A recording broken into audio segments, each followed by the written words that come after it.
अस्सलाम वालेकुम। India times में एक आर्टिकल शायर हुआ है, ये आप पढ़ भी लें कि भाई 18 मुल्कों से इनका एग्रीमेंट या कुछ भी कह लें अलाउ कर दिया है कि इंडियन रुपी उसमें ट्रेडिंग अलाउ हो गई है।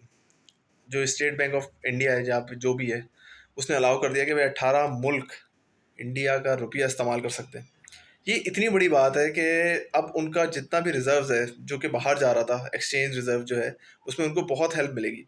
अगर आपकी ट्रेडिंग्स एग्जांपल के तौर पे कि डॉलर में नहीं हो रही और जो भी इंडियन प्रोडक्ट है उसकी ट्रेडिंग सारी इंडियन रुपीज़ में ही हो रही है, तो फॉरेन एक्सचेंज का जो लॉस है वो ख़त्म हो गया एकदम से। हमारे यहाँ तो इस वक्त बुरा ही हाल है कि हम डॉलर्स में मर रहे हैं कि डॉलर की पेमेंटें करनी है हमें। डॉलर है नहीं हमारे पास, ईरानी हमने वो खोल दिया है पूरा। अगर आपको पता हो स्मगलिंग का माल कितना आ रहा है ईरानी तेल का, ये क्यों हो रहा है?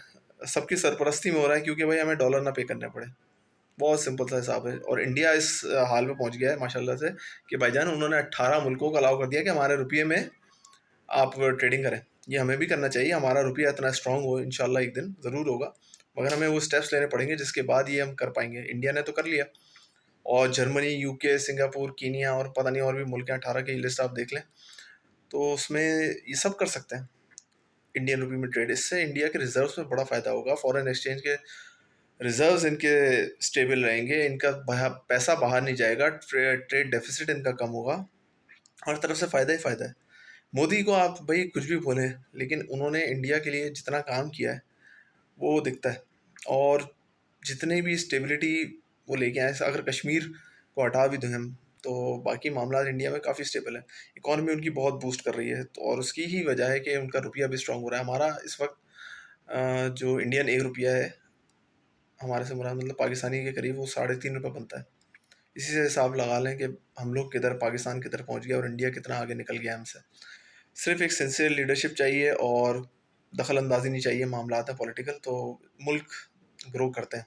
हमें कुछ सीखना चाहिए इंडिया से और अपने रुपये पे काम करना चाहिए, अपनी इकोनॉमी पे काम करना चाहिए, ताकि ये दिन हमें भी देखने को नसीब हो कि यार हम लोग भी अपनी करेंसी में ट्रेडिंग शुरू करें। इससे जितना फ़ायदा होगा ना भाई, आपकी सोच है, एक गाड़ी जो हम इंपोर्ट कर रहे हैं ना, तो वो इंपोर्ट अगर हम कर रहे हैं 30 लाख की, लेकिन वो एक्सचेंज लॉसेस की वजह से, क्योंकि डॉलर आपका 250 का होता है जब आपने परचेज किया, जब वो आप पेमेंट करने गए 280 का बन गया, तो वही 50 लाख की गाड़ी आपको 70 लाख की पड़ती है। तो अगर आप पाकिस्तानी रुपयों में डील करते हैं बाहर किसी कंपनी से, तो आप 50 लाख के बजाय 50 लाख रुपए ही दे रहे होते। तो 20 लाख का तो सीधा सीधा एक गाड़ी के ऊपर बचत हो जाती है। यही अब इंडिया करेगा, अपनी गुड्स एंड सर्विसेज 18 मुल्क में इंडियन रुपीज़ में ट्रेडिंग करेगा। इंडियन रुपया और मुस्तहकम होता जाएगा। पाकिस्तान भी इंशाल्लाह स्टेप्स ले, ज़रूर ले और इसके ऊपर काम करे, बहुत अच्छी वर्किंग करे, और पाकिस्तान भी इंशाल्लाह इस पे फॉलो कर सकता है। अच्छी चीज़ें इंडिया से सीखने में कोई हर्ज नहीं है। वो भी आपके साथ ही आज़ाद हुआ था, लेकिन आज वो देखें कहाँ पहुँच गया और हम लोग थोड़ा नीचे हैं, थोड़ा नहीं काफ़ी नीचे हो गए अब तो। स्टेबिलिटी लेके आए हैं मुल्क के अंदर, इन्वेस्टमेंट भी आएगी, बिजनेस भी आएगा, इकोनॉमी भी ग्रो करेगी इंशाल्लाह। अपना सब लोग बहुत ख्याल रखेंगे। पाकिस्तान जिंदाबाद।